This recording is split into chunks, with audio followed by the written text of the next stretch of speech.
Crypto is really a little bit like the rest of the technology space in that we're constantly striving to do a little bit better, optimize a little more, go a little further.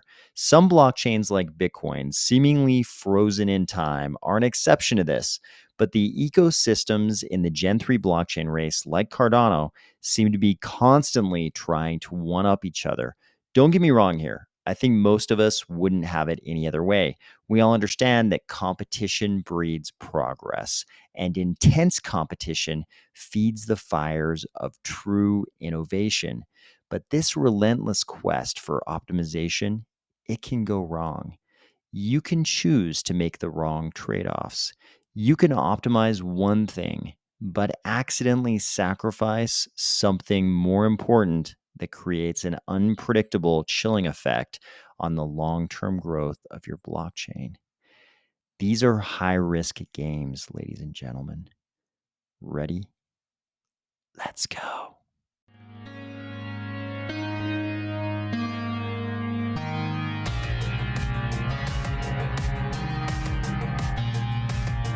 Today, we are going to discuss the IOG article on changing the K parameter versus changing the minimum fee, the October Cardano 360, Forbes talking about CNFTs, a world mobile update, some metaverse updates, and some new Cardano content from some familiar faces. If your first reaction when you saw this image was, hey man, at least in my country, we've got heaters in the prisons. You guys have got frost on the chains. What kind of low rent incarceration system are you running over there? Or if you're finding value in these videos each weekday, please consider delegating to the Army of Spies stake pool, ticker AOS. Also, don't forget, this channel is a finalist for the Educational Influencer category for the Cardano Summit Awards 2022.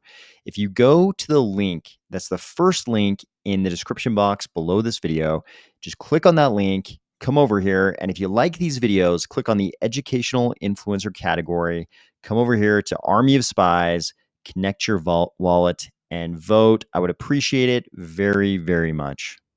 On this next topic, I am completely and irretrievably biased. You cannot trust my opinion to be an objective one. It is not an objective one, and I'll explain why.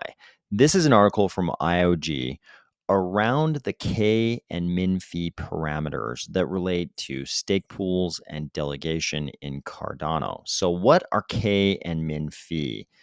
The K parameter determines the maximum stake in a pool that receives awards, in essence, creating a soft cap on pool size. This size changes over time and is defined as a percentage of the maximum supply of ADA. Remember, the maximum supply of ADA is 45 billion, minus any amount that remains in the reserve. So there, we're talking about the amount that's actually out there and about in the public as of Epic 370. That is 35 billion ADA. We've got 35 billion ADA out there floating around.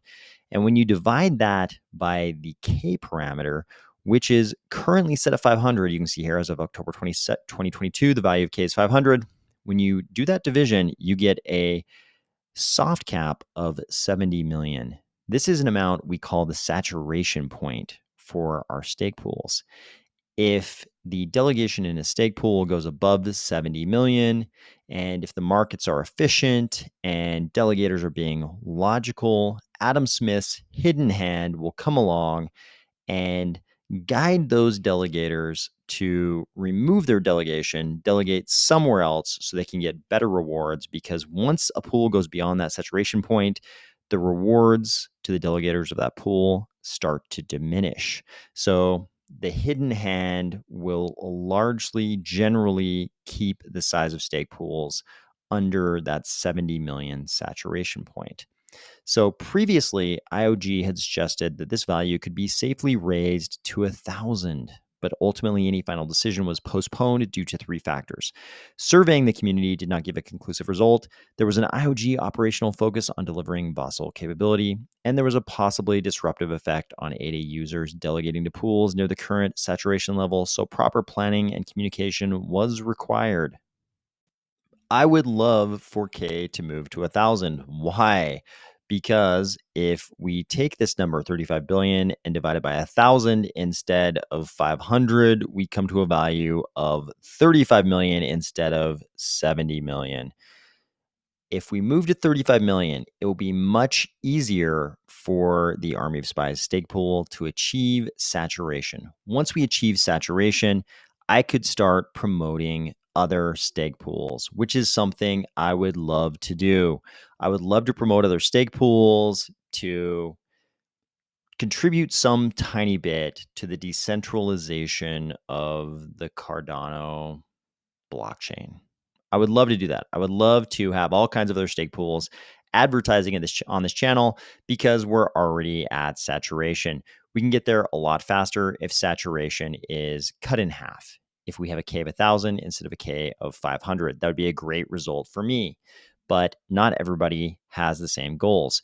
Notably, there are a lot of stake pools that are already over 35 million.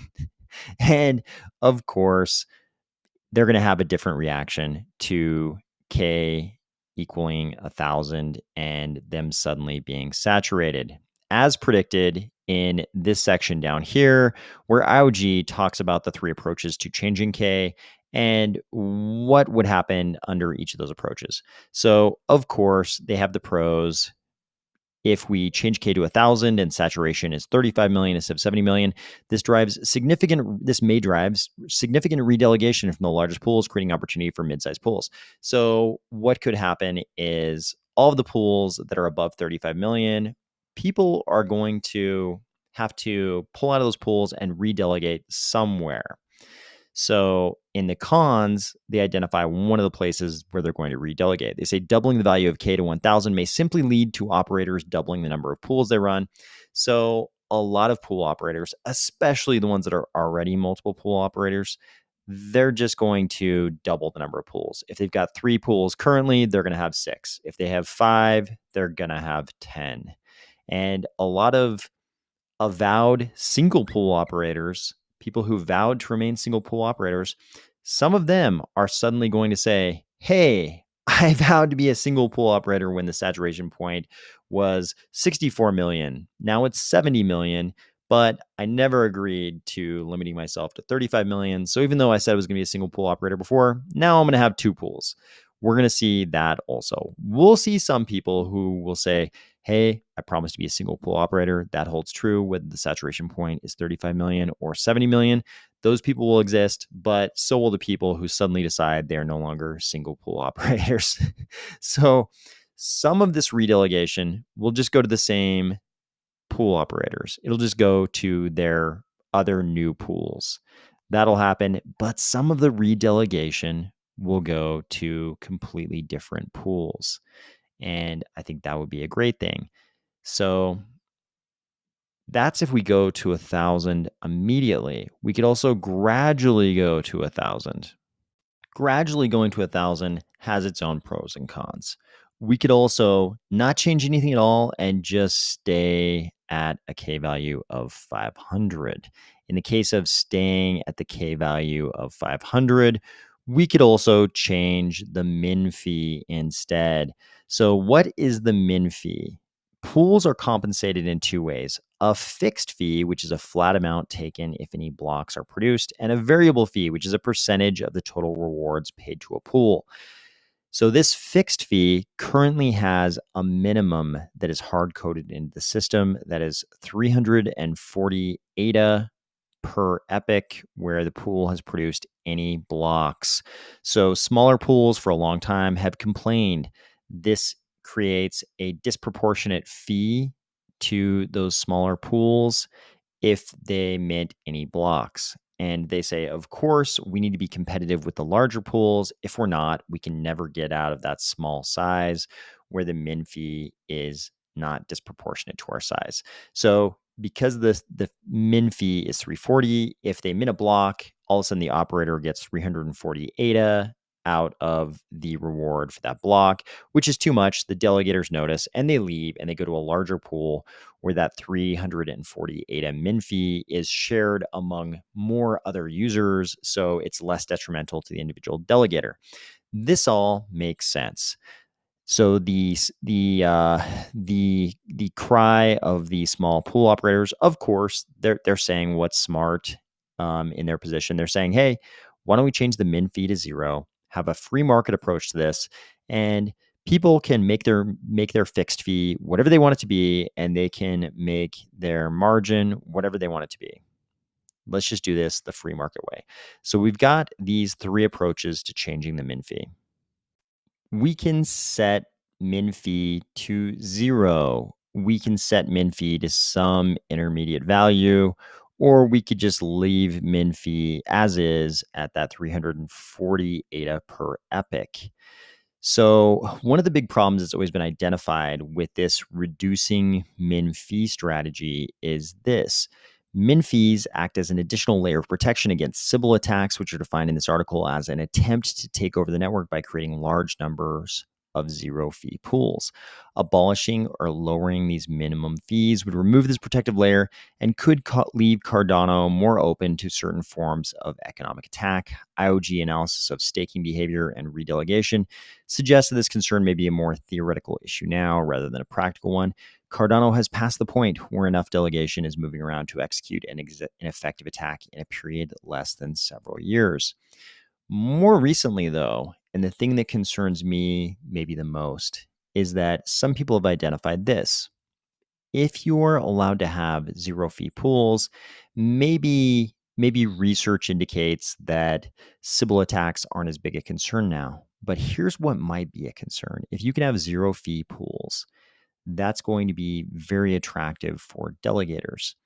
But if you have a zero fee pool, that means you are monetizing that delegation some other way. And one of the big contenders for monetizing that delegation is, of course, something that has plagued the Ethereum ecosystem. That is what we used to call minor extractable value. We now call it maximal extractable value in the proof of stake context. This is when the validator takes your transaction that you're trying to get into a block on the blockchain, and they extract value from your transaction to your detriment, usually. So they might do something like sandwich two of their own transactions around your transaction so that your transaction is more expensive than you want it to be. They extract value from your transaction to your detriment. This would be the leading contender. This would be the leading motive for people to have zero fee pools. That would be very attractive for people to come in, create zero fee pools, get a huge amount of delegation, and just go crazy with MEV like they have on the Ethereum blockchain. I think MEV is a very malicious thing on the blockchain. And if regulators saw it, they would say, oh, this is front running. We don't like this. This is malicious. If this is part and parcel to your blockchain ecosystem, then we probably don't like your blockchain ecosystem. I think MEV is a really big problem. If people realized how malicious it can be, they wouldn't be cool with it. Regulators who are familiar with front running in the traditional finance world, they're not going to be cool with it. I think we should do everything we can to avoid encouraging MEV in Cardano. And if creating a situation where zero fee pools are going to become normal or possible even, because they're not possible now with that 340 ADA per epoch min fee, I think the MEV thing is a pretty big concern with the min fee change, with the potential of a min fee change.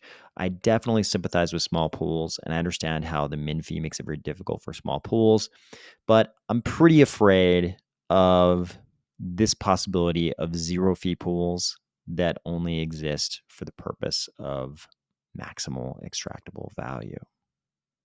Sure, you could make the counterpoint that some pool could come along right now and charge fees, not be a zero fee pool, and still, you know, fork the Cardano node so they could engage in maximal extractable value. That could happen right now for sure. But I definitely find the possibility of a bunch of zero fee pools being the most attractive to delegators and also being the most likely to be the ones engaging in MEV. I find that to be a way sketchier future. If all the delegators are most attracted to the pools that are most likely to be the ones engaging in the maximal extractable value, the malicious MEV. I find that future way sketchier.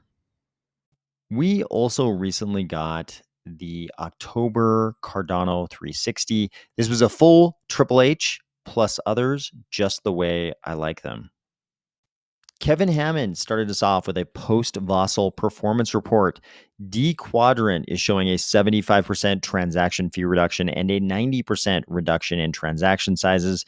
MuesliSwap is showing a 50% transaction fee reduction and a greater than 90% transaction size reduction. JPEG Store is showing those numbers as 50% and 80%. Fluid Tokens is showing a 50% reduction in transaction size. I would say job well done on Vossel. Excellent work, guys. He also covered the recent platform launches by Charlie3, IMX, NMaker, and Cardano Beam. He also addressed the parameter discussion around Minfie and K. He pointed out that IOG's primary concern is to maintain the health of the network, but adjusting these parameters as necessary is a part of that. They met with a small group of SPOs last week. They're putting out a wider consultative survey soon. They're also creating new joint working groups to move the conversation forward. Next up, Nigel Hemsley told us about some work they're doing with a new crypto primitive called SecP that would allow dApp developers to more easily integrate into other chains. It was a community request. They did a lot of work on it over the summer. They're testing it right now, and soon it'll move into a dev net. They're also doing a lot of work across the smart contract initiative. It sounds like we'll learn more about that in November. Next up, Josh Miller gave us an introduction to SeaWorld, which is the partnership between IOG and Wave Financial. No, they are not running orca prisons. No gulags for killer whales are involved at all. This is actually a partnership to invest in the Cardano NFT ecosystem. And Josh Miller is the new VP of partnerships. Eric Zulager came on to take us through all the big features of the new Lace wallet, which is coming soon. And those contain all the things you would expect from a modern Cardano wallet, plus really big coming functionality in a dApp store and a voting center right in the wallet. This would include delegation of your Catalyst votes to either DREPs, decentralized representatives, or direct voting. He specifically also mentioned decentralized identity integration, multi-sig, sidechain connectivity, and fiat on and off ramps. So I think this is a big feature. Fiat on and off ramps right in the Lace wallet. So you can say goodbye to those centralized exchanges you currently are probably using for your fiat on and off ramps. Matthew Capps also did an interview with Riley of ADAO and Michael of the Lace team. Riley mentioned that he's very interested in the way self-sovereign identity can play into the dApp store and its various levels of certification, in the sense that a non-docs developer could publish their code in the dApp store and build up their reputation and credibility in the ecosystem without having to dox themselves. I agree strongly with Riley on this. People aren't going to understand how important this is until the regulatory hammer drops. But when it does, this is going to be an extremely important topic in crypto. We'll go from the Gary Gensler is going after this DeFi developer because they were doxxed situation to the Gary Gensler is mad about this DeFi platform but doesn't know what to do about it situation. Ask yourself if Bitcoin and all of crypto by extension would have had the same history if Satoshi had been subject to regulatory scrutiny and prosecution. Finally, Omar Hussein came on to tell us about Marlowe, of which he is the project manager. Marlowe, of course, is the low-code DSL. DSL just means domain-specific language of Cardano. Soon they'll offer Marlowe Runtime, which will be complete back-end services to allow devs to interact integrate Marlowe smart contracts into dApps, web pages, and Web3 platforms. Soon, they'll also announce a revamp of the Marlowe playground. I'm always really interested in any movement in Marlowe because some of you might remember when we originally submitted the original Army of Spies project, the one that kicked off this channel. This channel is unrelated to the project in some ways, but Army of Spies started as a project we submitted to Catalyst Fund 3, and I originally coded sort of a very early prototype of the code, a draft of the code in that white paper in Marlowe. I'm always really interested in Marlowe because I think it's a really unique and interesting characteristic of Cardano that we have this Haskell-based smart contract programming language in Plutus, but we also have this very, very low code alternative in Marlowe. So I'm really excited to see where Marlowe goes. Check this out. Life is good when you get surprises like this. Even Forbes now, even Forbes Crypto, Forbes Digital Assets is writing an article about how Cardano NFTs are the third largest by trading volume. And it's a real article. Look at this. An actual article all about Cardano NFTs. World Mobile also released this. If you've read Roadmap 2.0, you'll have seen that we're planning to almost double the number of air nodes in Zanzibar by the end of the year. Here's one of our engineers on the ground working toward that goal. Somehow, I completely missed this post from Pavia. We thought it might be a good time to tease you with just a small part of the cyberpunk themed district where our live event will be hosted next month. Here's a quick runaround clip, about 90% complete. We can't wait for you to come look around. Expect surprises.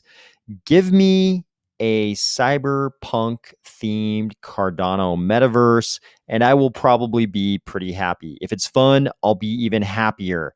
This is fantastic news. I thought the live event next month was going to be in the kind of Japan themed district. That would have been fantastic. This will also be fantastic. Speaking of that event next month, Pavia recently posted this. As we continue to work toward our Plaza test event, we need to get a feel for how many of you would like a chance to attend. Please comment below, but only if you would be willing to come along and help us test. We will, of course, devise a better way to finally decide attendees. So if you want to be a part of this Plaza test event, it might be a good idea to comment under this post.